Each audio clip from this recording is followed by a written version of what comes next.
mudane gudoomiye mudanayaal iyo marwooyin waxaan ku bilaabayaa allah mahad iska leh allah mahad leh oo maanta suurtageliyey inaan halkan isugu imaanno waxaa sharaf weyn ii ah inaan maanta hortiinna imaado anigoo gudanaya waajibaadkayga dastuuriga ah ee furitaanka kalfadhiga shanaad ee golaha shacabka federaalka Soomaaliya dalka Soomaaliya oo aan wada jecelnahay wuxuu marayaa marxalado adag oo u baahan in ummadda Soomaaliyeed meel kasta oo ay joogaan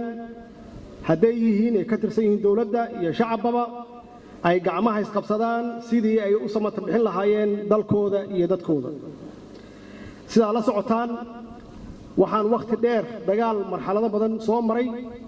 aan kula jirnay kooxaha argagixisada ah oo mar walba u taagan inay daadiyaan dhiigga shacabka ummadda Soomaaliyeed oo aan waxba galabsan waxayna usbuucii hadda aan ku jirnay ay magaalada ku gumaadeen sida caadadu ahayd shacab Soomaaliyeed oo aan waxba galabsan iyo mas'uuliyiin uu ka mid ahaa Allah u naxariistee xildhibaan Saqar Ibrahim Abdallah ilaahay waxaan uga baryaynaa inuu intii shahiiday uu jannadiisii iyo naxariistiisii siiyo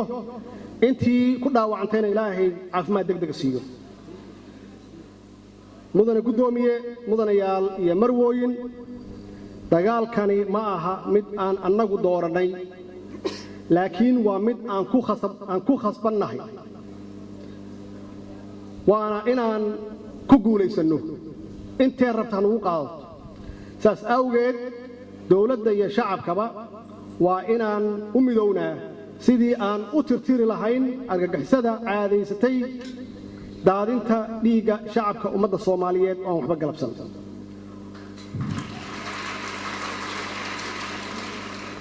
waxaan sidaan hore idinkugu ballan qaaday oo naga go'an inaan siino amniga ahmiyadda ugu weyn waxaana shacabka Soomaaliyeed aan ugu baaqayaa inay si dhow ula shaqeeyaan laamaha amniga oo ay la wadaagaan xogaha iyo dhaqdhaqaaqyada cadawga argagixisada ah dalka wuxuu ku jiraa dagaal muddo ka badan 10 sano dagaalkuna wuxuu wataa dhibaatooyin aad u fara badan wuxuu wataa dhaqaale xumo wuxuu wataa duruufo adag wuxuu wataa dhaawac badan wuxuu wataa dhimasho waa inaan adkaysannaa waa inaan u adkaysanno waa inaannu moralkeennu uu mar walba u sarreeyo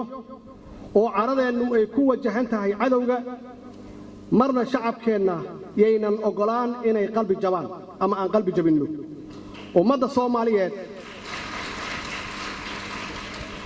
Soomaaliyeed wax badan ayaa la isku dayay in la qabjabiyo oo ay isdhiibaan laakiin ma dhicin ummadda Soomaaliyeed waa dad adag waa diideen inay isdhiibaan guusha waxaa leh shacabka Soomaaliyeed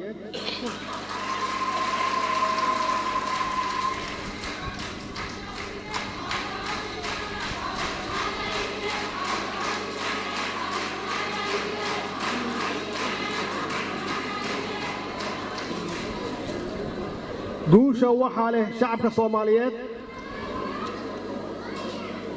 oo xaq u dirirka ah ama nabadda jecel cadowgu wuxuu marayaa meeshii ugu dambaysay